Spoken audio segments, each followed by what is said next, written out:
3, 2, 1.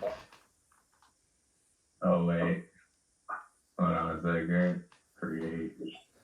5, 3, 2, 1. All right, everybody, welcome back to another episode of Scary Hours Podcast.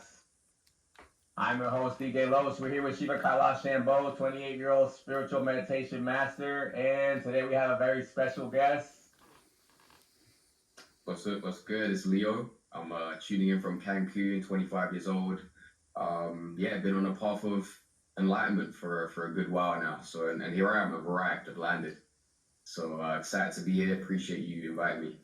Yeah, we're excited to have you, Leo. So, Leo, basically, I don't know how familiar you are with with our channel. Obviously, you reached out to us, I'm assuming, because you've seen some of our episodes.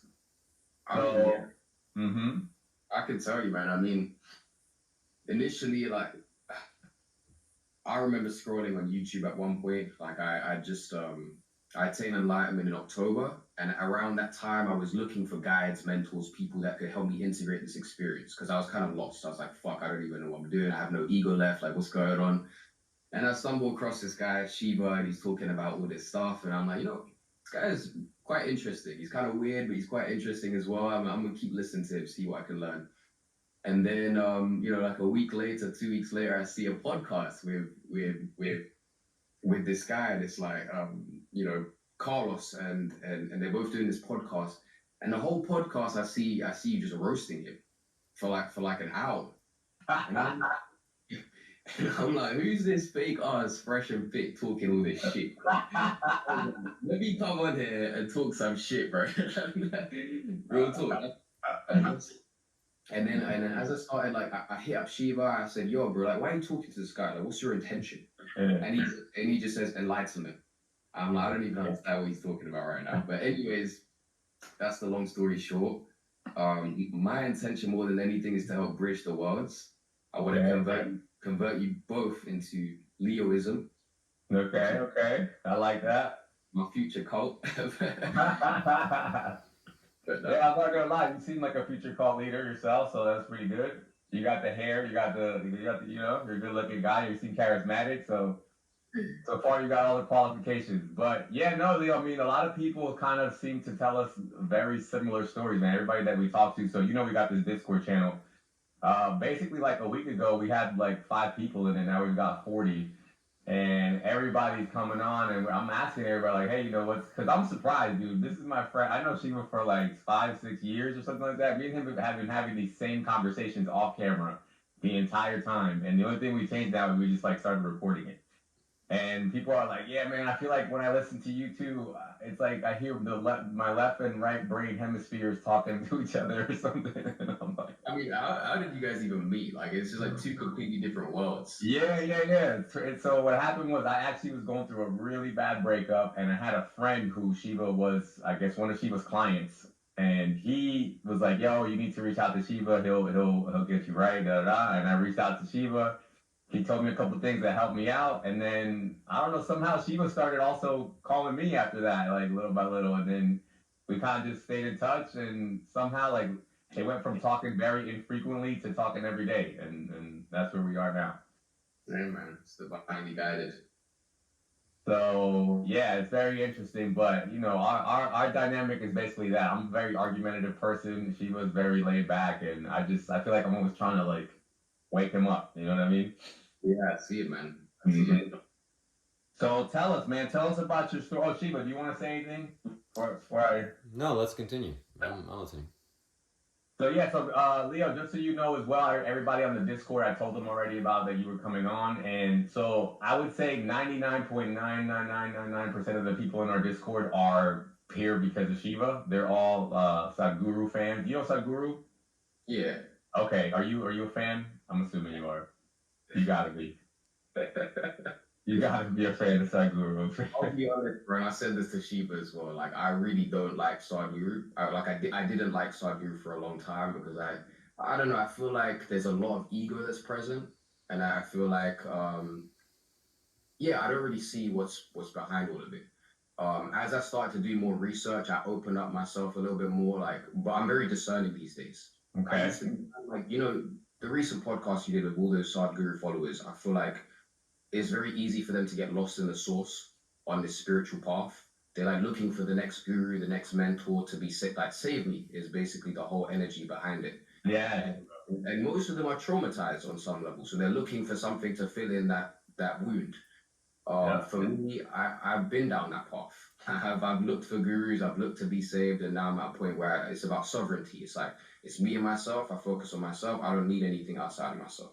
Oh my gosh. You hear that, Shiva? That's what I'm talking about right there. That is exactly what I try to tell these people all the time. I understand like looking up to somebody who you think might have some knowledge, a little bit more knowledge than you, and that's fine. It's okay. I understand like trying to learn. But I'm like, you gotta still have a unique experience here. You can't, it's not, life is not cookie cutter programs. You know what I mean? You can't just one size fits all. I'm gonna just follow this pre-written path for me. I think it's kind of, I don't know. It's sad. To me, it's sad because I see these guys are all young. I'm 37 years old. You said you're 25. How old are you? 25, yeah.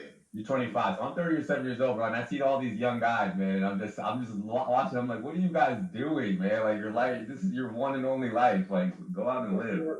The same can be said on the other side, the Andrew Tate side, right? And I know you're a big advocate of Andrew Tate. He has the same approach, just fucking run through walls, get shit done. So it's like it's both. Like Shiva's man is like your man is Andrew Tate. No, yeah, absolutely. But that's the thing is like I can objectify Andrew Tate and say, okay, this is what I think is cool about him, and then there's a bunch of stuff I completely disagree with him about, and you know what I'm saying? So it's just interesting. But yeah, tell us about your story. So, dude, I looked you up after we spoke yesterday. I went on your social. I found your Instagram, and just clicked on some of your videos, dude. And like, bro, you're legit from what I can see. Like everything you told me about the people that you work with. Talk about a little bit about who you worked with and what exactly it was that you were doing. But just to let everybody know, I followed him on social media, and he's legit. He's the real deal. It looks like you've done big things in your life, probably still are from what it looks like. So yeah, share with us your story and just I guess walk us through it. Yeah, for sure, man. I appreciate the kind words. It's been a crazy ride, a lot of ups and downs. Obviously, social media is the highlight reel. It's where you get to see the highest points. But again, it's been a roller coaster. I started my business. Business is really where everything originated. But when I was like 17, 18 years old, I was struggling a lot with addictions. I'd lost all my money when I was 16 to gambling. So I ended up getting into like drugs, and went down a really weird path, rabbit hole. So I ended up going to college at around 19, at 18, 19. Decided that I wanted to learn how to make money online so that I wasn't reliant on some bullshit 9 to 5. I wanted to figure shit out myself. Eventually got to a point where I'd made like 60 grand in my first year. And I went by to meet Ty Lopez. I don't know if you've heard of him. Yep, we do. I ended up going to LA when I was, 18 years old, meeting Ty Lopez, or 19 years old, meeting Ty Lopez in person. Opened up my eyes. I was like, wow, like people are really living this shit. Like this is not some fake shit. Like people are actually making money. I had like me guys that were like 18, 19 driving Ferraris and whatnot. So I was like, yo, let me dive deep into this path. Let me start learning more about it. As soon as I came back to London, I dropped out of college. I was like, I'm gonna go all in on this. So yeah, man, that's like the first chapter of my path. Continued building a business, started hiring people. But I've had a lot of like ups and downs, like 20 years old, I was making 6 figures a year, like 200, 300K a year, was building a team. And then by the time I was like 20, around 20, I'd lost everything. So there's been a period of like high successes and a lot of lows where I've lost everything. And that's happened about 3 times where I've made like multiple 6 figures, lose everything, and I'm like on my knees just praying. And then I make everything, I make 7 figures, boom, I lose everything. So it's been a roller coaster over the past 5 years, 7 years really. So that's really a little like insight and backstory as to where I'm at. Talk to me. How did you get? It seems like you lived a very intense life from very early on. How did you get into like gambling addictions at 16 years old? And you said drugs too at that time? Yeah. How? Where were you, dude? I was in London, man. Streets of London. Really? I was a bit of a nerd back then, to be completely real, man. It was like when I've gone through so many different archetypes. It's funny, like I've been the nerd that's playing League of Legends all day. I've spent time with the fucking Central Seas of UK. I've been around all these different people. But yeah, like 15, I was spending a lot of time in my room. I didn't really spend a lot of time with my family. My parents are kind of working all the time, so I'd be in my room learning how to make money. That was like my biggest focus. Okay. So I was playing this video game called RuneScape. I don't know if you've heard of it before. I'm not a big gamer, but I think I've heard the name. Yeah. Yeah. So, anyways, I was playing this video game called RuneScape, and I learned how to make money in the game at like a very mass scale. And so, what I would do is I would make this money, and then I would start selling it for real life money. Yeah. And I got to a point where I turned this into a business, and I was making like, I don't know, $200 every week, $300 every week, 15, 16 years old. And I remember eventually getting to a point where I was like, you know what? Why don't I gamble with this money? Maybe it'd be a faster way for me to make money. So I would take the money, I would gamble online, and then I'd end up doubling it or tripling it and then losing it all. And I was like, fuck, I'm going to go repeat it again. So I would repeat it and I'd do it again and again and again and again. Until, eventually I got to a point where one day, and this was like the day that hit me the most, where I'd lost about $20,000. It was like 46 Bitcoins at the time. Okay. And this was like a huge rock bottom moment for me. I was like 16 years old actually. 16 years old, I'd lost 46 Bitcoins. I split it with my partner, so total amount was like 40 grand. And yeah, and after that, I was like, fuck this, like I'm out. I took my laptop, I threw it in the River Thames. I was like, fuck this shit. And I was like, I'm gonna go experience a new life. And then I started meeting drug dealers in central London and spending time with them. But then I started getting hooked on drugs, and I was doing ecstasy and weed. I was doing everything really. But is this normal? Was this not like, was this in your group of peers? Like I don't understand. At 15 years old, dude, I was like just playing video games and just eating bowls of cereal and watching Dragon Ball Z and stuff. Like you're telling me you're into crypto, you're making hell of money, and you're meeting drug dealers. Like, where is that just your unique personality thing, or is this like your environment? Where did that? I mean, all my friends thought I was weird, to be honest. Like, I had friends in school, and they were just all playing League of Legends together. They were all doing a very conventional life. I was always the one that was doing some weird shit. Like, I'd come back the next day, and I'd be like, yo, I just did this. And they'd be like, what the fuck are you? Like, why do you always do this? Where do you say that comes from for you? Is it just like, what is it, like a restlessness? What is it you think? That's a good question, man. I think I have a very intense like personality, which I feel like I've calmed over the years as I've gone deeper in my spiritual practice. But like back in the day, it was very, very intense. Like I wanted to do shit. I wanted to like there was a fighter in me. I wanted to fight. I wanted to go out into the world. I wanted to rebel. So I guess it comes from my personality. I guess you could also say it can come from trauma.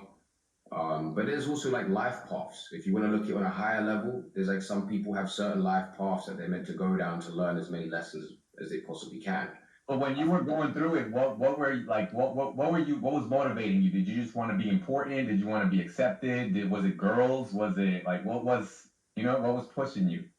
Was it boredom? Like I don't. I mean, at that time, I was getting bullied a lot in school. Like Okay. I'd come into school, I'd get beaten up, and this was happening every day for like months, if not years. Okay.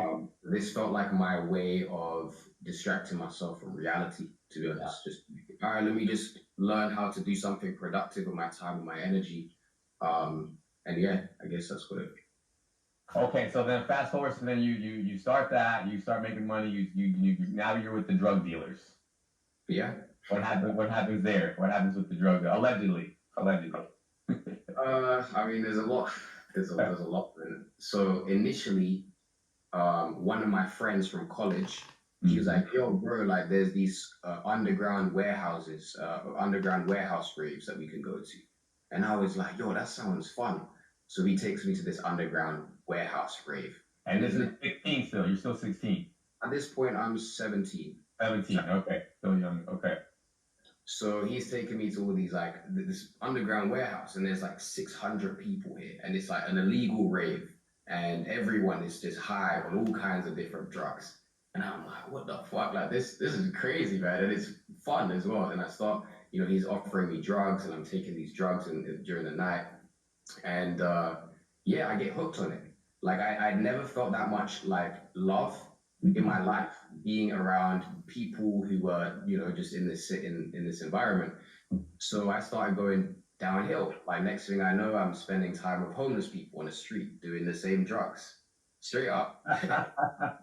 and people like wait. How long before you started, and then what? Like the next week you were messing with homeless people, or no, like how?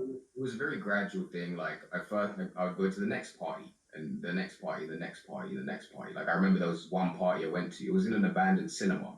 Like literally an abandoned cinema. Everyone break in. We go in, and we lock the doors. There's like 500 of us. Everyone's partying all night, smoking weed in the fucking like room, the theater room. And yeah, next thing you know, like police end up breaking in, and they're like arresting as many people as they can. And I've got drugs in my pockets. I'm like, shit, I need to like escape. So I start running up the stairs. I see some of my friends like going to there's like a ladder, they're climbing onto the roof. So I start climbing onto the roof. I'm trying to escape from these police officers. Next thing you know, this big flashlight comes from the sky onto my face. A helicopter. And I look up, and there's a helicopter circling, and they're like, yo, they're taking pictures, cover your face. I'm like,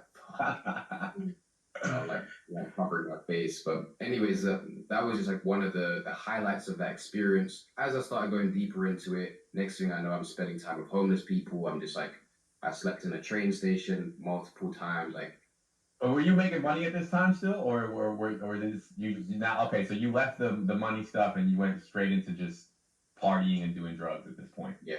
Okay, and so this is when you had your first downhill, and this is when you got addicted. Pretty much, yeah. Do you mind sharing what you get addicted to? It was ecstasy, like MDMA. Yep. I wasn't doing coke back then. I did later. Yeah. But what else? Ketamine, like mostly that kind of stuff. Okay. And of course. And now you're completely clear of that. There's nothing. There's no urges. This is not going to bring you back into a dark place or nothing. Okay. Absolutely no, man. Okay. So you had that first downhill. I'm assuming you hit some sort of rock bottom at this point, and then what? Yeah. So then I ended up going to college to escape from this lifestyle. Okay. My friends are going to college. What was the rock bottom though? Tell me, like, what did you hit a rock bottom, or did you just like kind of say, I'm kind of over this? Nah, there was a rock bottom. It was like around New Year's Day. That shit was intense, man. And this is at what age? This first rock bottom? This was at 18. 18. Okay. What happened? Tell me what happened there. Yeah, I mean, how ugly was it? So I mean, the friend that kind of guided me through this whole place, he was dealing with some really severe depression, and so like I came back after like, I'd obviously I actually went to uni. I came back 3 months later to see what they were all doing. I ended up going to a party with him, and he was just doing line after line, or like every few minutes, to the point where he was trying to kill himself, like right. And I was like, bro, like, what are you doing? And he's like, nah, I need to. And I ended up having to take the bag away from him just to like save him. Okay. And I was like, why the fuck? What am I doing here, bro? Like this doesn't make any sense. Like there must be a higher life, a better life for me that I can create. And yeah, I didn't. It was just a mess. Like I ended up going back home to my parents. With my eyes were literally the size of like marbles. Like you could tell I was on some shit. Yeah. And my parents had been calling me for 2 days straight because I didn't go home because I literally looked fucked. So I ended up opening my door really quietly. My mum's in the front room. My dad's like on the laptop somewhere in the kitchen. Yeah. And I just fucking walk into the kitchen. I'm talking to my dad from the other room. He doesn't even see me. I end up running back to my room. I'm like, I'm never doing this shit again. Okay. So yeah. So then, bam, that happens, and you said now you start going to college. Yeah. Okay, and how did that? Was that your own decision? Your parents were pressuring you? How did that come about? I think it was just like the natural next step. It just felt like the thing that I was meant to do. So all throughout this whole thing, you were still doing okay in school, apparently, in high school and all that.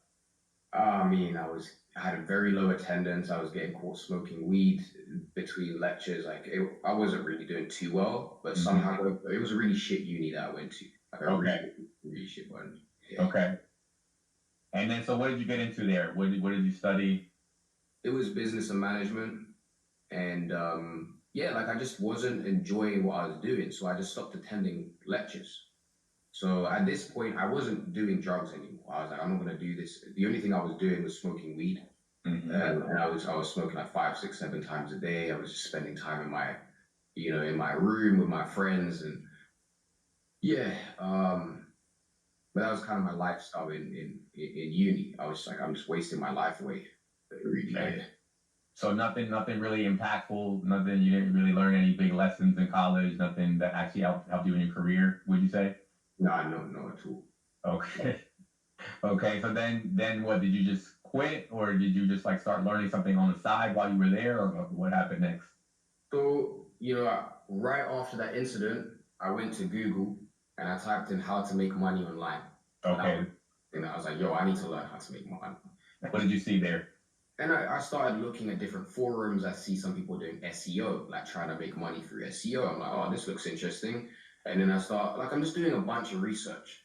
And the thing that I finally landed on that I felt most excited about was Instagram, like making pages go viral on Instagram.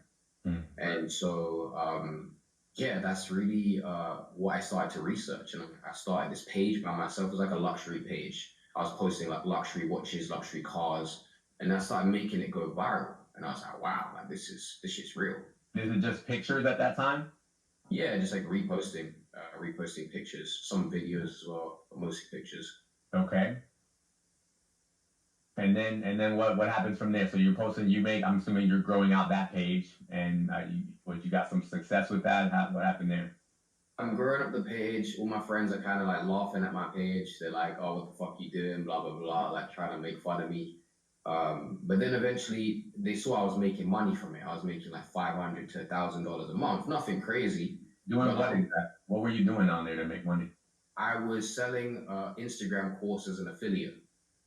So I was making affiliate commission for every sale that I was making. Okay, and like selling what? Affiliate selling what? The luxury items that you were posting?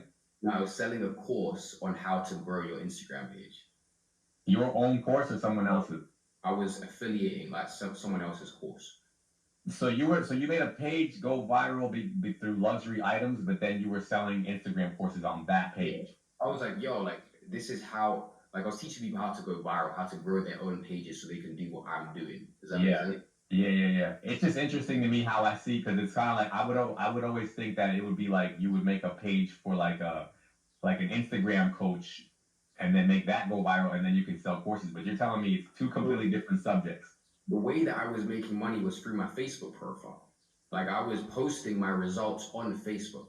So yo, my page is going viral, check it out. And then I get 100 likes, 200 likes, whatever. Yo, teach me how you're going viral, blah, blah, blah. Got it. And are you doing videos at this time? Like, are you recording yourself saying these things, or are you just posting? No, I was telling time, man. I was like, oh, don't do that. Okay. So then people start hitting you up, and you start getting clients to do that? I remember closing my first client. I mean, eventually, like 7 months into it, I closed he was like a 7, 8 figure business owner. And I wouldn't even turn my camera on. I'd join the Skype call or whatever, video messenger. I wouldn't turn my camera on. I'd talk with my voice, pretend I'm this like very successful business owner.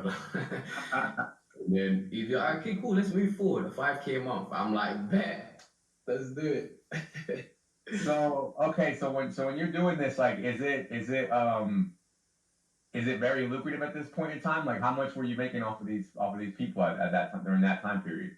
During that first year, like from like rock bottom to December, I made 60 grand total, like $60,000. So it was, it was a decent amount. How much was like one course? Like, how was the structure? Like, it was like you paid just one time and then you get the course, or like how was it? It was like a $497,997 program. It was between that range. Nice, dude. That's awesome. And was it straight profit or like That's commission. commission? Okay, Yeah. okay, okay. So you start making 60K a year essentially at that time period, and then what happens from there? Yeah, I mean, right after that, I'm like, yo, this is what I'm meant to do. And I end up dropping out. My parents, my friends, my family, like everyone just like ridiculed me, just like straight up. They were like, what are you doing? Like, you're like just gonna throw your life away. Everyone was laughing at me. And then I get to a point where as soon as I drop out, my money like tanks. Like I'm not making anything, no sales. And I was like, what is going on? Like, so like I spent like a good month or 2 months making absolutely nothing. Just So randomly, like for anything, can you attribute that to anything, or just like kind of just the sales flow, or what? maybe there was with sales, a lot of it's highly based off of like like the emotions you bring to people, right? Yeah. Like I was selling based off of charisma and like emotions and of course results as well, but like I was very needy in like the way that I was trying to sell people, and I guess that might have came across because I was shit. I'm doing this now. Like I don't have a backup plan. Okay. So yeah. Okay. So then, I'm curious to know about your parents. So like 60K at that time, how did that feel to you? Did that feel like, oh, I made it, or was it like, oh, this is kind of like I'm like a like how did you feel with about 60K at that time? How did your parents take it? Because you saying they were all upset with you. I felt really good about it, to be honest. My parents are like, okay, what do you have to show for it? And I didn't have any, like I was just spending it, and just like random shit or like spending it on, growing the business. There was no money to like show for it. They were like, yeah, like Okay. they didn't really care that much. They were like, you have to prove it. That was basically the message throughout. Okay. And then what happened from there before you had the next chapter in your life? Did you do that for a long time? I did that for a while. I mean, so look, we're talking about 19 to 20. By the time I started like rebuilding again, I was making money again, started scaling. At this time, I was like, I'm going to start traveling. So like I ended up traveling to, I think it's like up to 30 countries now from there until now. Just like I wanted to experience life. I felt like I was in a box in London. I was just doing this like, yeah, I just wanted to put myself out there. Um, and I think the biggest thing that happened to me around that time was like I was becoming very socially awkward. I was developing a lot of anxiety. Like I couldn't really like go outside and talk to people. And obviously I was dealing with withdrawal from like weed and all of this stuff. And so I started like going out to nightclubs around this time by myself, sober, because I wanted to learn how to like, meet women and because I was like, yo, like if I don't learn how to meet a woman or like, and I'm just making all this money, what am I gonna do? And I remember going out one night to a club with my friend, and he brings his other friend with him. He's like, and he's got this beautiful girl with him, and I'm like, bro, how did he get this girl? And he's like, oh yeah, he flies out prostitutes and just spends like time with them. I'm like, get the fuck out. I was like, bro, if I don't learn how to make money, that's gonna be me. Well, what's your relationship with women at that time? At like non-existent. none. Yeah. Okay. Okay. So I started at this point. I'm like, there was a deep like desire to want to learn how to meet women. So at that point, I'm going to the nightclub every night by myself. First night I go out, I didn't even go into the club. I was too scared. Like I remember, I was like, I was trying to ask. I remember walking around for like 2 hours. I didn't say a word to anyone except for finally I went up to a group of three guys. I said, "Yo, do you know how to get to the London Eye?" And then they're like, "Oh no, we don't know." And I was like, "Okay," and I went back home. And I was so sad. That was your approach for the night. Is there were you having was there any influences at that time? Anybody that you were looking up to or like? Okay. This is where it gets. I mean, I was looking at RSD. I don't know if you know RSD. Yeah. I know, we know them. He was also familiar with them as well. So there was a time I was watching a lot of RSD videos, and it was getting and I remember like 2-3 months into this of going out all the time, I was getting better, starting to like improve my communication and whatnot. This like young Leo coming back online. And then one day I meet this homeless guy standing outside a nightclub, and he's wearing this big purple fur jacket. Okay. And he's got these beautiful women around him. He's standing outside this one of the top clubs in Mayfair. In homeless guy. Homeless guy. And I didn't know he was homeless until I spoke to him, because he was giving off this very powerful energy. Yeah. But I started asking him questions like, yo, how you like, who are you, bro? Like, why do you have all these girls around you, da da da? And he's like telling me his story. He's like, yeah, I just flew in from Nigeria. I don't have any money. He's like, I sleep on the train at nighttime. I leave all my shit in the gym locker room. Girls pay, people pay me to come into the club, blah, blah, blah. I'm like, bro, teach me everything. Go on. People are paying him to come into the club? Yeah. Okay, so this guy's not like your typical, he's homeless, but he doesn't look homeless, I guess you're He's saying. homeless, but he takes good care of himself. Like, anytime he makes money, he'll just get a fresh trim. Like, or, guys. Yeah. Okay, and so I guess he had somehow he built up this status and this aura around himself, or for whatever reason, even though he didn't have a place to stay, people were paying him to go to the club. Okay, so then what happens there? So I end up asking, I said, yo, bro, like, I want to learn everything that you know, and I'll do anything. And so what I ended up doing was renting an Airbnb for us to live in for it was like 1 to 2 months. And we start going out every single night, and he's just showing me the game, like, straight up. And I'm like trying to teach him how to make money. He showed me the game. I was like the exchange at the time. And but he's a madman. Like, this guy was crazy, bro. Like, he very aggressive in his approach. One of the most aggressive, like, pickup artists I've ever met. Okay, give me some example of his aggression. Just like if someone was like in his way in the street, he would just like push them out of the way. He'd be like, "Get the fuck out of my way." Okay, and what about with the ladies?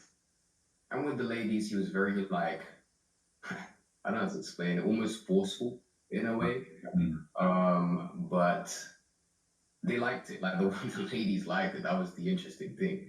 He was very clear on what he wanted, and the women would just submit to his frame. Can you give me an idea? Like, I'm just curious, what did you take away from his frame exactly? Like, what did you learn? What was your biggest takeaway? I mean, bro, he used to make me do a lot of weird shit, Like, I remember there was one time where we're sitting in a casino, and he's like, you see those 2 ladies over there? He's like, go up to those 2 ladies and grab their drink and drink out of it. I was like, get the fuck out. There was no way that I'm doing that. I'm going to get slapped. I'm going to get kicked out of the casino, bro. He's like, and he's like, you're going to be a pussy for the rest of your life if you don't start taking action. I was like, fuck. And then I go up to these 2 ladies. I put on a very, like, stoic face. I grab the drink. I don't even say nothing. I just drink. I just drink the drink. I put it down. And then they just start like flirting with me straight away. I was like, what the fuck? You were like, yes. I was like, so I learned a lot about pushing boundaries and breaking through, like, my fears. But I built a lot of ego over time as well. I became very cocky. So that's a little insight. So talk to me a little bit. I want to dig down into this part a little bit, because you sound like you went from being extremely shy, like you said, you basically had 0 interactions with women before this, and then you meet this super, like, aggressive alpha male type of guy. Talk to me about that process, and like, what do you think? There's some things you would tell somebody who maybe maybe going through that same ordeal. Like someone who is socially anxious and wants to learn how to. Is that what you're saying? Yep. Yeah, I think really somebody like my friend over here, Shiva Kailash Shambo. Deep in. Someone like Shiva, bro. I mean, I want to take you to the club one day, bro. Real talk. But I think that it really just comes down to wanting it first and foremost. I don't think Shiva really wants it. I think he just wants to manifest his woman.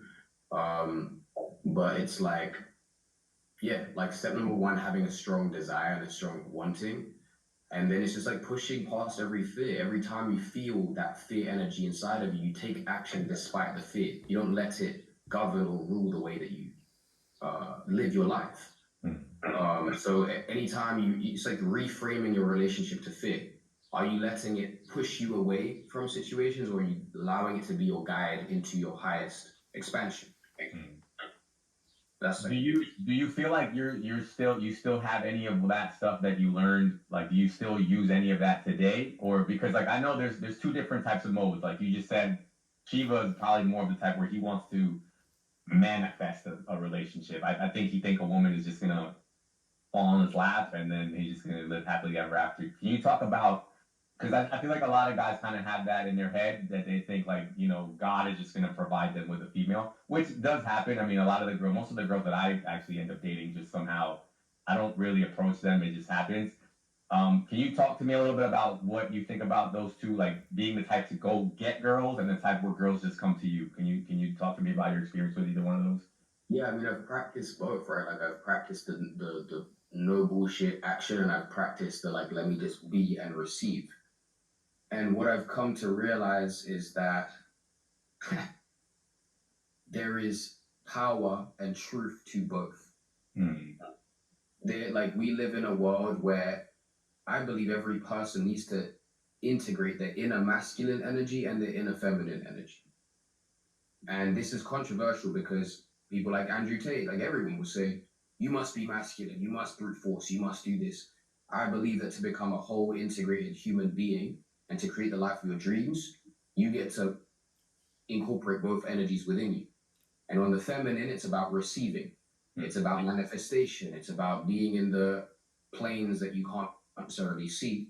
And then on the masculine, it's about taking action, doing and creating, building stability and structure. So I believe, at least with where I'm at, it's important for me to take action, but also know that God is going to bring me my queen. Mm-hmm. Did you notice any difference?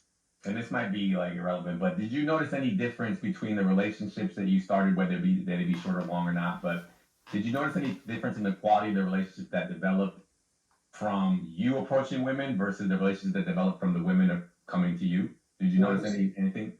At this point, my intuition is very sharp. So it's like I will not approach a woman unless I know that I'm meant to approach her or I'm meant to speak to her.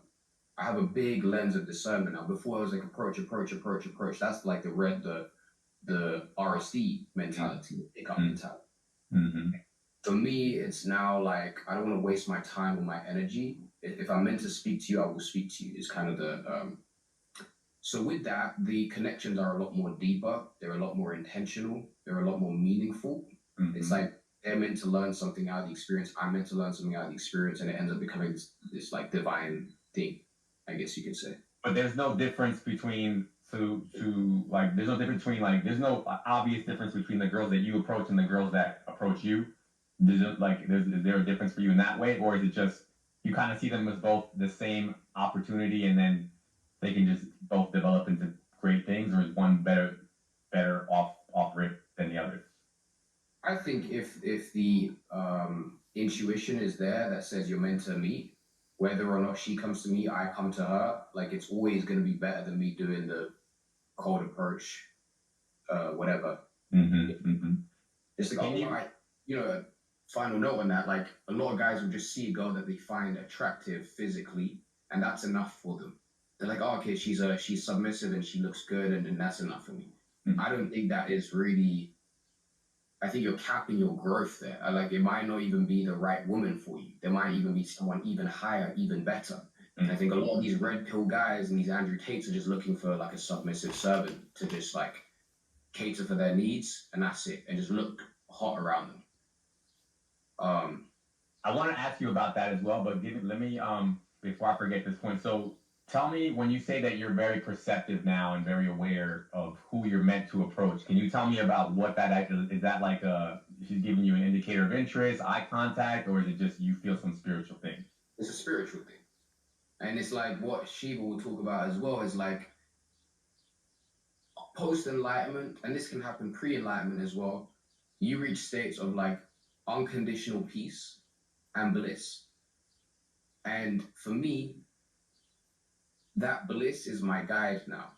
So it's like I will ask Creator, Source, am I meant to go to this country? Am I meant to speak to this person? And Creator will speak to me through that emotion of bliss. if I'm not meant to go there, I will feel like a negative energy in my body. And every time I follow that, miracles happen, like straight up. So it's not your typical, because like, I mean, I'm very skeptical about all this stuff. I do kind of, let my emotions guide me here and there, but I feel like it's more of just like me trying to avoid being bored.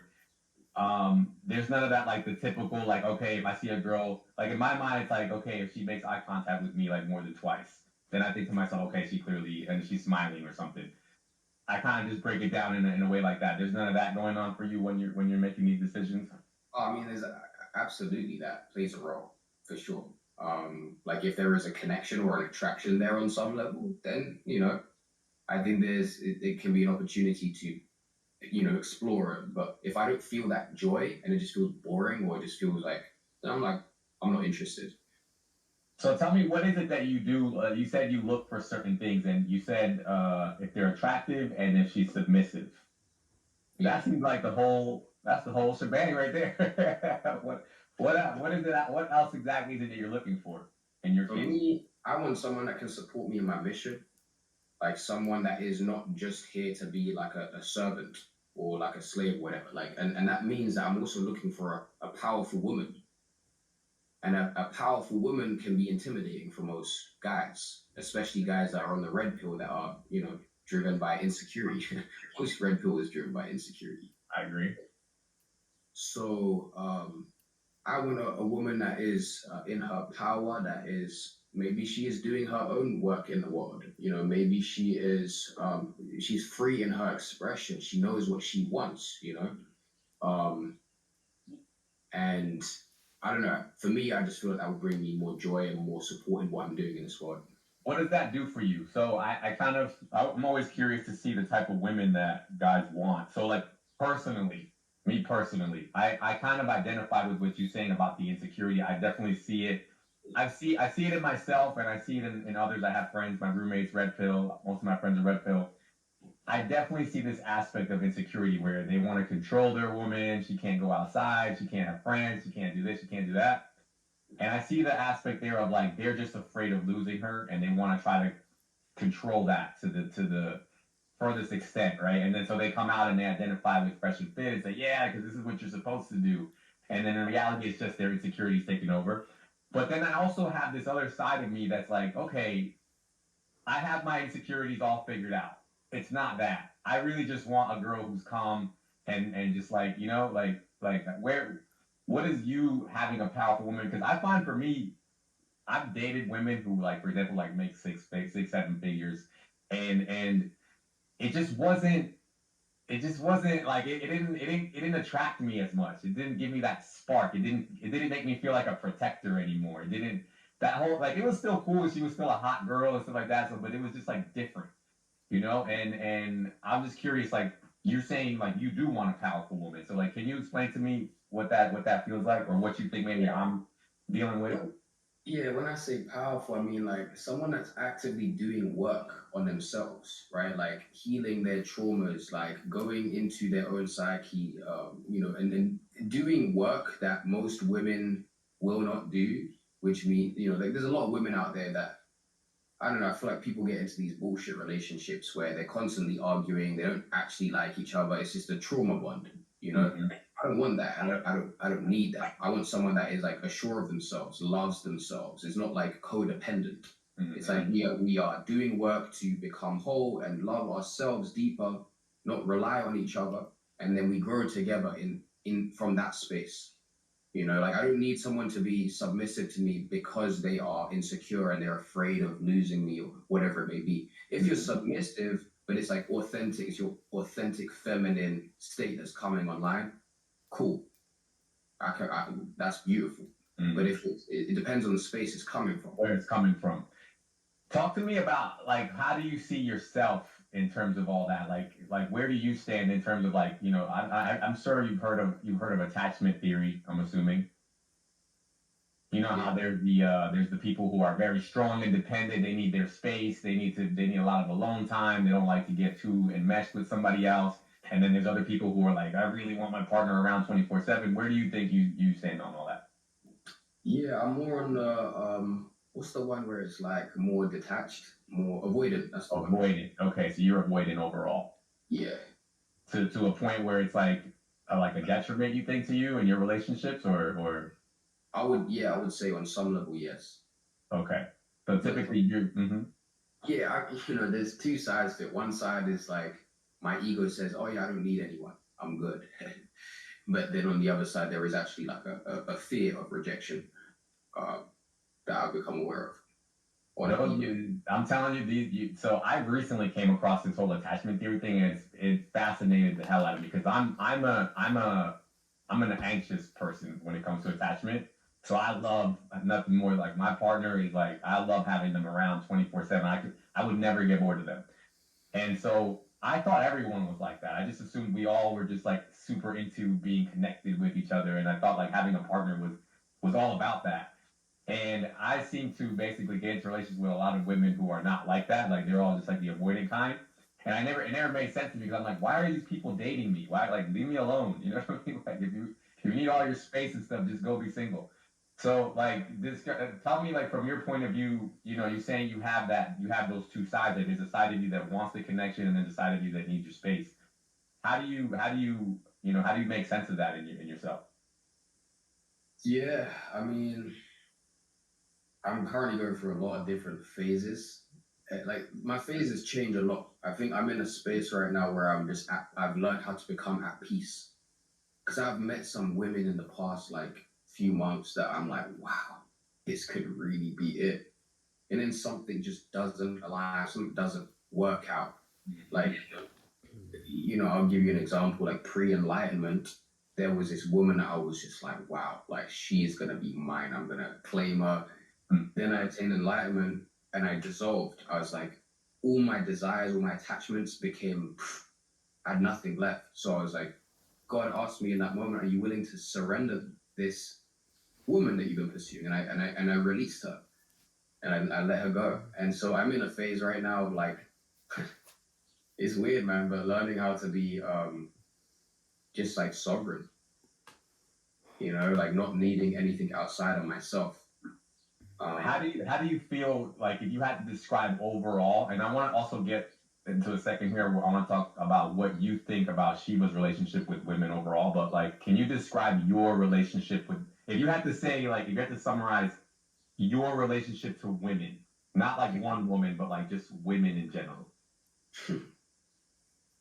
That's a good question, man. I love women, man. I feel like they're these beautiful, divine specimens. Because they're hot, right? Or I mean, on one level, yes, but on a deeper level as well. Like I really love that feminine, nurturing energy. Like I love to be around it. It's just a beautiful energy I like to have in my space.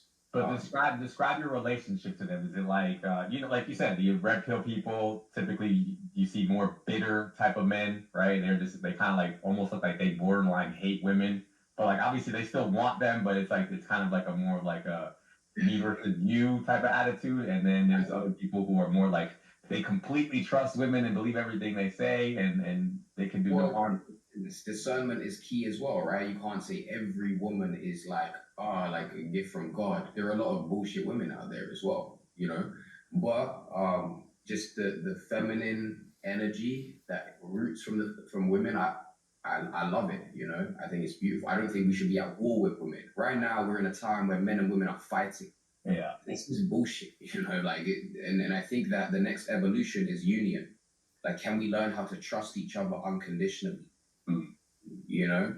Is there any? Do you lean in any one of those directions though? Like, what's your experience like? Again, if you have to summarize, have you had one consistent theme with women all throughout where you're like, all these women are trash these days, or is it like all these women are this, or maybe I'm the one who's trash and I need to be better for the women? Like, how do you feel? Um, I don't know. I feel like we're just entering a time where I trust women more than I ever have done. Okay. And I guess it just comes from me trusting myself, and also knowing that I don't really need anyone outside of myself. Like I'm already complete. So if I was to come into a relationship with a woman and she was to start trying to take advantage of me or go sleep with another guy, I'm like, all right, see you later, bless. Okay, but what I'm saying is like, so because I would imagine somebody in your position, right? You got money, you're a good looking guy, you got charisma, you got all this stuff going on. Some guys might look at you and think that, you know, your life with women is just amazing. You know, women just at your, you know, dropping on their knees to serve your every wish and desire. Is that how you experience women, or is it more like, no, man, like, dude, I have a crap ton of problems with women just like anybody else, or like, what would you say? I would say, yeah, I wouldn't, bro. I've got the same shit, I've got the same shit. Like I would say there are some guys that really are struggling in the dating world, and I've been observing this as like social media has progressed, as people been more on their phones. Like you're seeing like, you know, it's just flawed. Like every woman wants a guy that's making 6, 7 figures, like that's like 6'5" and whatever. Mm-hmm. And I feel sorry for a lot of these like guys out there, to be honest, because in this like matrix world, it's impossible for most guys to get a woman. Mm-hmm. And that's why I do think the higher path is like just coming back to yourself. Like, yo, focus on yourself, get on your grind, learn how to love yourself. And it's like the balance of Shiva, what Shiva speaks about, magnetizing the woman that you want and also pursuing her, if that answers your question. Yeah. So let's talk about Shiva for a second. Have you kind of gotten an idea of the type of woman he's looking for and how he plans on getting her and what he plans on doing with her yet? I don't know if you've seen those videos of him. He's been going on a I rant. mean, I would like to hear directly from him. Yeah, what he has to say about it. Shiva? I don't really have anything to say. I'm just listening, paying attention. I think your story is fascinating, especially the women part. Women are majestic creatures, and I have gone down the RSD route, and I did some very wild things. Things that I can't really share with you here. Things that are too wild to talk on camera. Lots of approaches, lots of just insanity. And I've gone down that road, going into nightclubs and doing all these things, and now I realize that's totally unnecessary. I'm exactly going to do what Carlos suggested and insinuated. I'm going to sit here, and God will bring a woman into my lap. So thank you very much. How do you feel about that, Leo? Because I'm conflicted, bro. Because I feel like I can imagine what he's saying, but then at the same time, like I've dated so many women that I'm just sitting here like, man, if you only knew like how complicated this thing can really get and how difficult it actually is to like know yourself to a certain degree that I think only comes with experience with women. And then also to be able to know what you want out of them and to also be able to act in a certain way. Because the thing that I'm always concerned with Shiva is he claims enlightenment, right? And it's like, okay, cool, I get it. There's a level of enlightenment that you can have when it's just you by yourself in a room and nobody's bothering you and there's no other outside influences. I think it's easy to maintain that, but I'm sure you can speak to the fact that like it's a whole different story to be enlightened. For example, in this case, in a relationship with a woman. Yeah, I mean, it's about what kind of woman you're pulling in, right? You're deep in the trenches in LA, bro. So you ain't really gonna find a woman that will resonate with Shiva and what he's doing in those spaces. At least from what I would imagine. If you're in New Zealand in the middle of the countryside, and there's probably some like spiritual women that are looking to be a part of some cult and like pray to some guru, then Shiva's the man with the plan. You know, bro, if you even look at like people like Osho, I don't know if you've ever seen Osho. Yeah. Legend, I would say, Of course. But bro, he's not an attractive man by any means. He's an old man with a big white beard that looks kind of homeless, doesn't cut his nails, sits there, meditates all day in bliss, and he has thousands of people that are like praying to him and like wanting to be around him. So again, I think there's the matrix, which you're probably perceiving things, Los, and then there's a big world out here, right, of all kinds of different women that have different needs and wants and desires. So you're saying he has a chance, is what you're telling me? Oh, absolutely. What would you say to him? Would you say anything to him at all? Would you any kind of guidance from your perspective, or is it just like, nah, man, keep pursuing the way you're thinking? Like, what do you think? I think the thing I like about Shiva is his conviction. This guy is unmovable to the point of delusion. But that shit's beautiful, man. I respect it a lot, and I think everyone can learn from that. I think delusion is a superpower. So with all your experiences, and I don't know, I think we have to go back to your story at some point. We didn't get to the part yet. We didn't get to the part where you were started making 6, 7 figures a month yet, right? We can say that for another time. Okay. So so with all your experiences and all that, do you think it was necessary for you to have gone to that point where you reached the pinnacle of what the world is expecting from you to then go back and become spiritual, or do you think Shiva can just forego all of that and just stay on his side of the lane and never experience that side of the world possibly? What do you think about that? I think if you only stay in that world, you're living in the lens of duality. And if you really want to be enlightened, you get to understand the power of non-duality, where there is no such thing as wrong or right. And his approach, he says, don't do this, don't do that, don't do this. And I think that's just where I have a different perspective. Like, I attained enlightenment actually by going to nightclubs, which is an interesting part of my like I was going out every single night and reaching these bliss states, and I was around low vibrational people drinking alcohol, getting in fights, and that's where I attained my highest level of consciousness. Mm-hmm. So I see these places as training grounds. I eat meat. I feel like there is a lot of value in eating meat. It keeps me grounded in my body. Otherwise, I end up floating around in these higher astral spaces. So, yeah, I don't know. That's just my perspective. Shiva, anything you would say about that?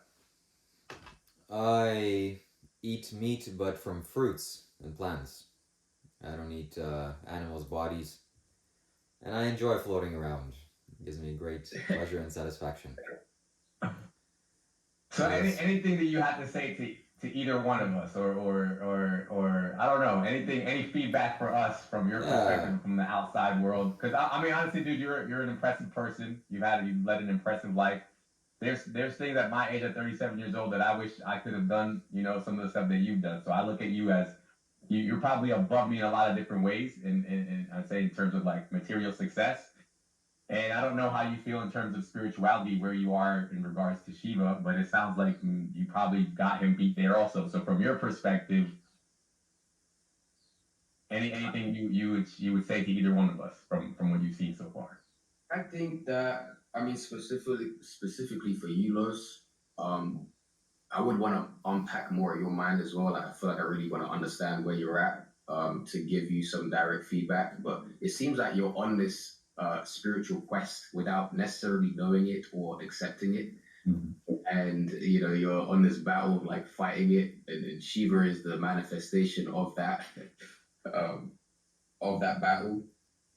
But I believe that you like softening in your approach a little more and like allowing yourself to receive and just take a breath, man.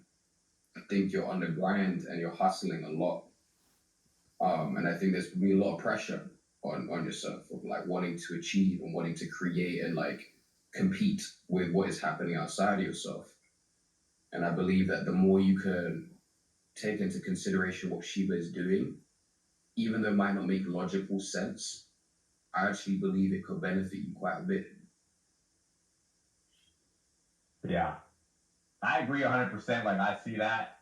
The only part that I ever have an issue with what Shiva's doing is that it's very tied to that specific person's like guru and that like religion that's behind it. That's really the part that I'm really most averse to, because I don't like that part of it. But if he was just to say, hey, do this technique, do this meditation, I don't have any issues with that. I don't know how much you've seen of me, but I've been meditating almost every day now since he told me to do that, and my life has changed dramatically since I started that. So I'm very much like aware of that side of myself now, and I will continue to find that.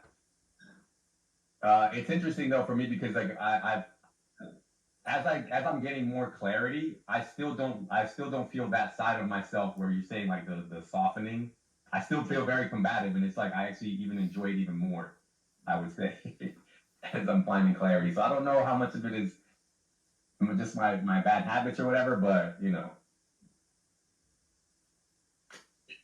I mean, to be honest, man, I don't think you're doing anything wrong though.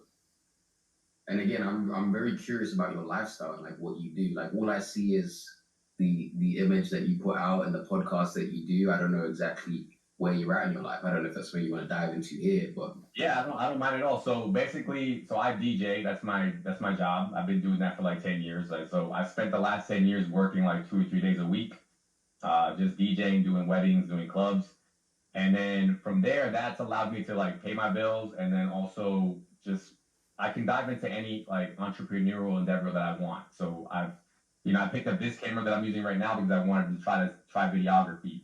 I did vending machines for a little while. I had an Amazon store for a little while. I had a pressure washing business for a little while.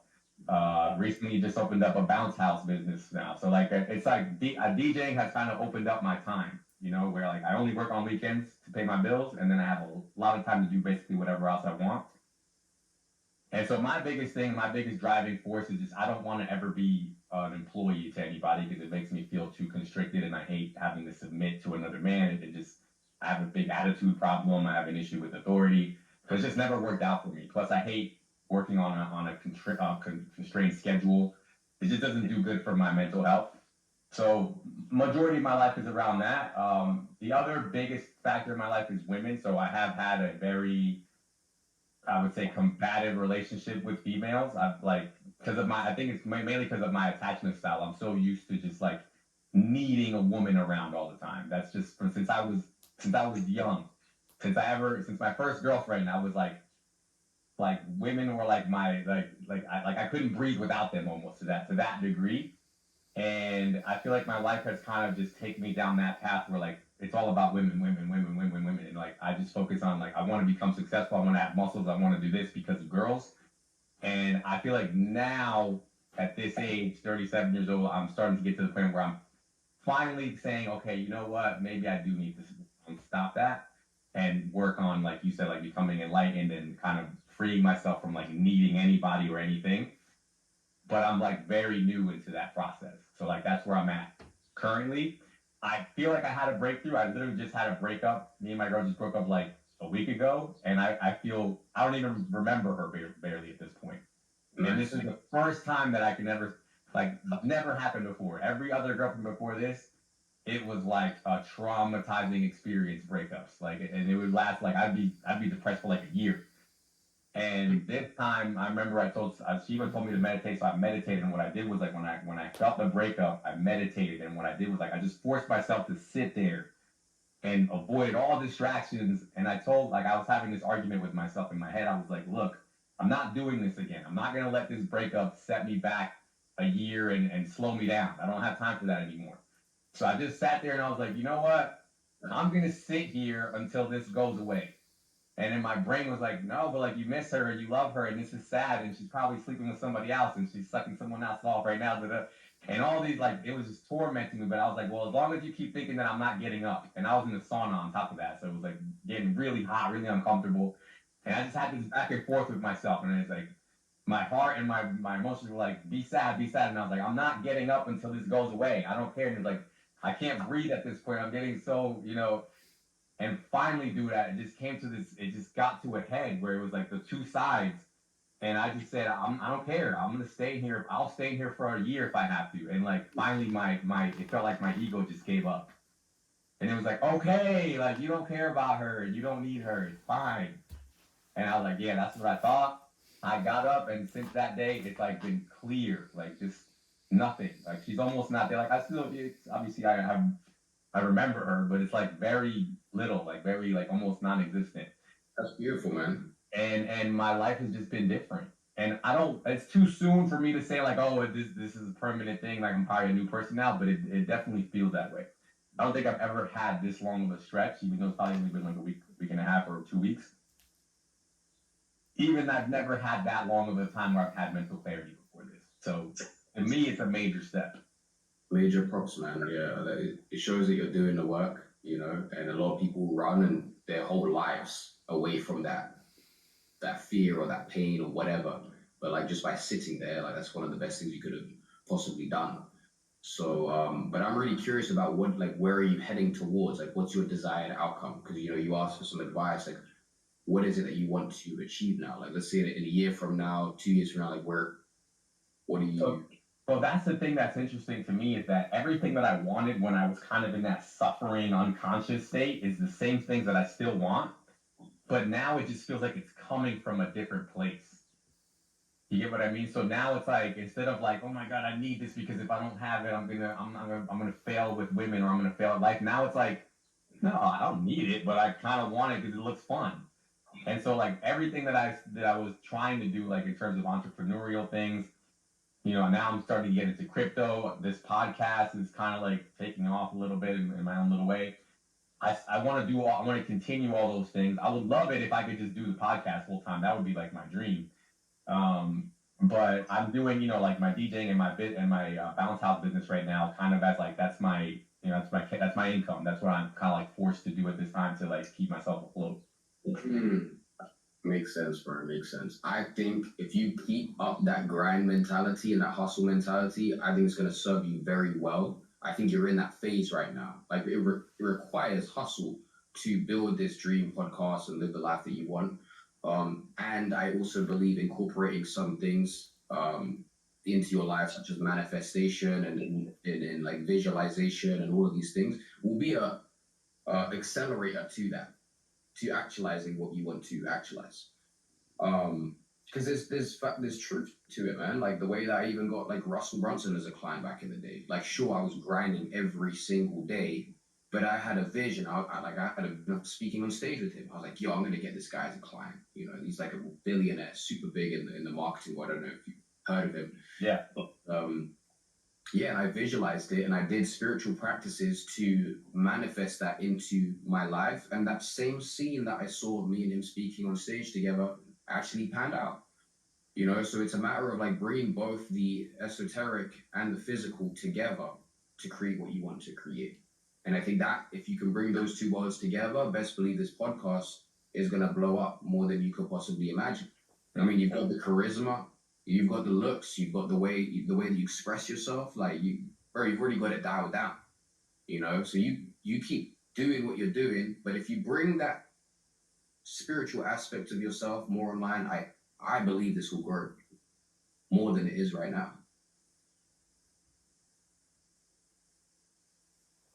That's badass. What do you like? Can you tell me I'm just curious. I'm gonna just like get you to toot my horn for me. But like, what do you see in our podcast? What do you think? Did you think there's anything actually interesting or special about it that people could look for? Because I'm honestly, dude, like I'm surprised at the last just couple weeks, and this is interesting that you say that it aligns with the spirituality because it seems like from the day that I felt my enlightenment till like now, it's been interesting the stuff that's just been happening. Like there's like when in the Discord, for example, I'm just so surprised to see all the people that support us and that like they want to hear from us and like people are the other day we did a 5-hour stream at like till like 7 in the morning, and there was like 7 dudes in there that just stayed in there the entire time, and I'm like, why are people even giving a crap about anything that we say? Can you maybe like tell me what you think that you see that I'm not seeing, or that maybe me and Shiva are not seeing from your perspective? I mean, bro, literally, like I said, man, like you're building community. People want to be around you. People want to listen to you. You got people up all night trying to, be around your live streams and whatnot. I think the results speak for itself. But I think that there are also levels, right? Like I think there are other levels of like really refining what your market is and what you're here to do. Like obviously, I see this collaboration between this spiritual wellness man and you yourself, which is like more in this like fresh and fit vibe. And I'm not really too sure what your intention is. Like if your intention is to like who are the types of people that you want to interview? Who are the people that you want to shed more light on? Like what is your vision for the podcast? I think once you become more clear on that, it'll help you start to manifest your desired outcome. That makes sense. Yeah, yeah. So I mean, the way that I see it is, kind of like basically what you're telling us to do is like you kind of look at me and I see that you have this this kind of hope in me that you're like, oh, I hope Carlos explores his spiritual side. That's exactly how I feel. Basically, I'm in total agreement with that, and so that's what I feel like this is doing for me essentially. This is kind of fulfilling that. You have a very unique archetype as well. It's like you're the guy that's like deep in LA, you're in the kind of red pill like space, but you're going on this journey, on this quest of like becoming awakened. And it is a beautiful archetype. It's like this ultimate hero's journey that I see that I think I myself am quite attracted to. I think it's quite cool. It's unique, you know? And I think that How is that? How was that any different from what you did though? Because I look at you and I would say you did that.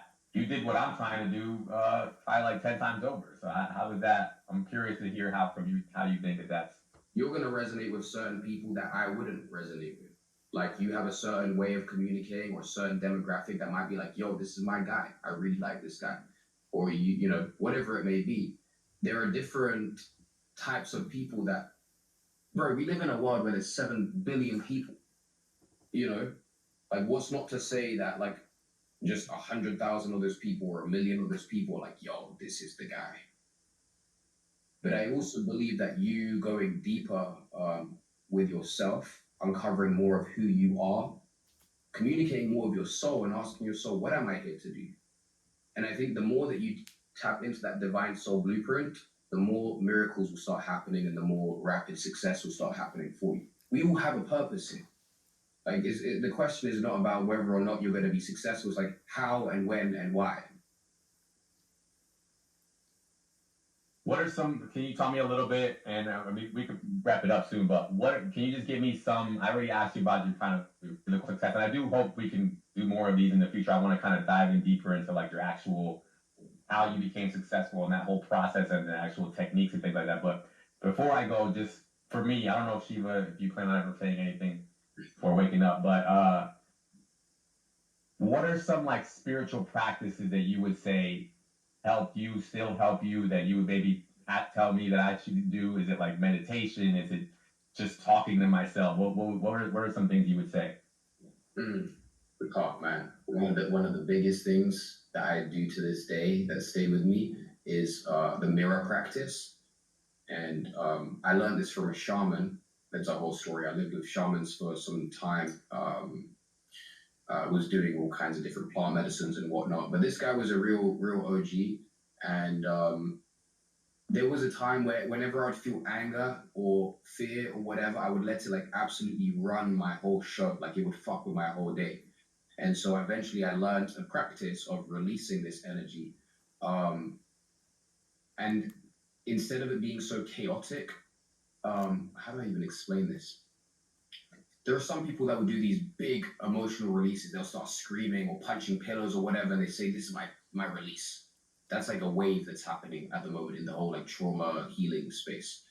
And I did that for a period of time, but it's kind of chaotic. And I also believe you get addicted chemically to the adrenaline feeling from doing those releases. It's why, some people go to the gym to just get that adrenaline, but they're not actually healing the root. They're just like running away from the pain. So what I do is I sit in front of the mirror, and I used to do this for hours. Like, so pre-enlightenment, I'd sit there for even 5 hours during a day, 6 hours during a day, and just be in deep presence with myself.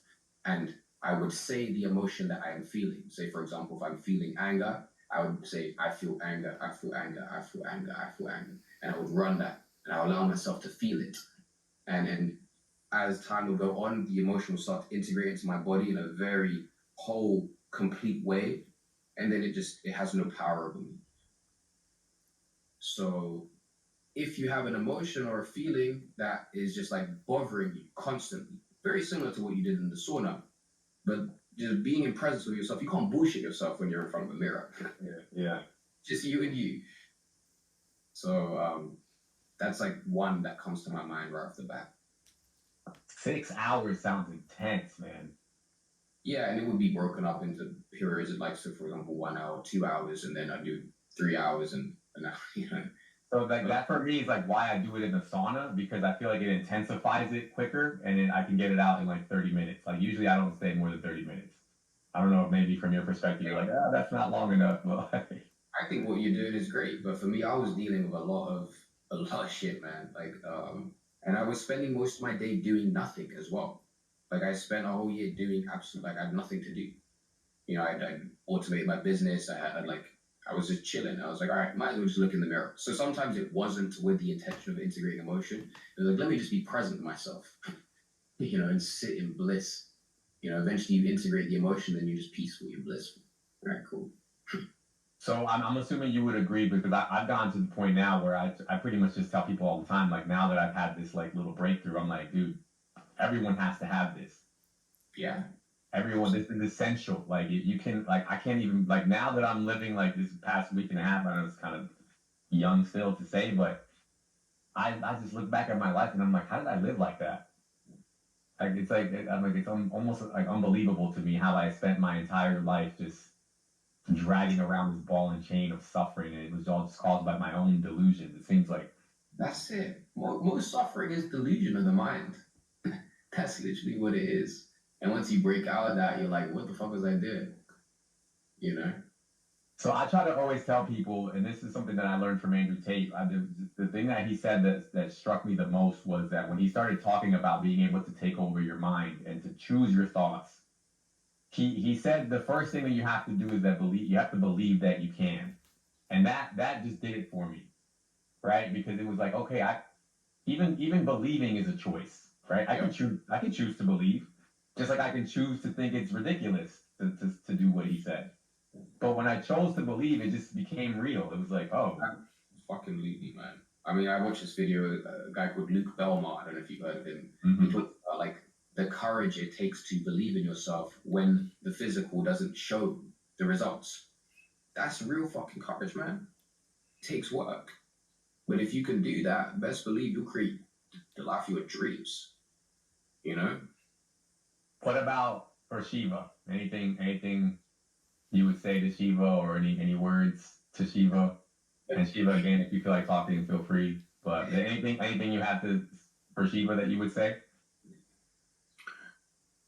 I mean, when I like tune into him, I feel like an energy of completion, which is it's a very beautiful energy. It's like there's nothing to do, nothing to say. I'm whole, I'm sober, and I'm complete, and I respect that a lot. Um, but yeah, there's nothing more that I need to say. I feel like he's just gonna do everything that he wants to do. You know, I don't think he's seeking anything outside of himself. So there's no real advice that I can give to him other than continue on. That frustrates the hell out of me, friends. Why? I don't know, man. And Shiva's energy is very conflicting for me. Like every time I'm in his presence, I just want to just like, oh, I just wish I could just shake him up, man. Like, but you know what's the craziest thing? And I told him this before we got on this call. So yeah, last night we spent 5 hours. It's like how you said it. I spent 5 hours berating him, just like emotionally abusing him for 5 hours. And it's like when I'm in that moment, I kind of get lost in that, and and it all comes from love. Like I'm an older brother, I have like 4 siblings, and I've always just been the one to like I have to tell everybody. I felt like I always have to tell everybody what to do. Probably not the best mindset to have always, but that's how I feel about him. I just wish I could, I wish I could help him. But then it's so interesting to me that in that moment, I just swear that I'm right. But then I go back and rewatch the videos, and it's almost like I hear him saying things that I just didn't hear him say when it was live. And then all of a sudden, like everything makes more, and I'm like, damn, he's deep. Or like, damn, I wish I did do a little bit more of what he says. And it just, I don't know, it's crazy to me how that works. Like I told him last night, I was like, dude, I felt like you reached a level of understanding last night from hearing me berate you.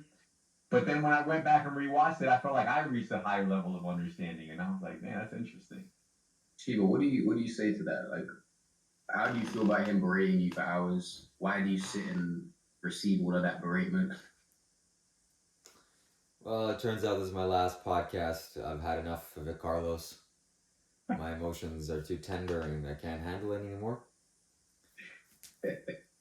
No, that's not the case. I like it. I enjoy it. It's a good change of pace. Most people are not like this with me. Carlos is honest and speaks the truth, and maybe sometimes not accurate, but still, I enjoy it. I enjoy his company. I enjoy his perspective, and also this is a very good flavor. It's like a very good mix of combinations, like ice cream and a little bit of sea salt. Maybe sea salt kind of gives you a little nice taste. It's a nice change of pace. So that's what it's like. So that's why I continue doing these podcasts.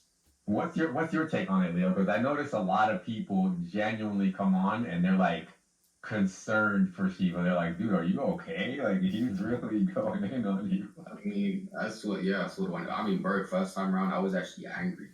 I was like, fuck this guy, man. Like, I would have come in there and talk about shit. You know, that was like the first thought that came to my mind.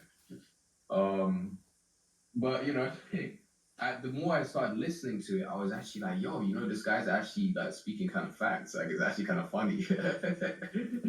So I'm on both sides, which I don't really like it because I kind of wish I could like fuck with both of you a little bit. Yeah, it's kind of difficult. I know I have the same feeling all the time. Like I think to myself, like, oh, when I talk to this guy, but then it's like you get to know somebody, it's like, oh, they're cool, man. Like it's not.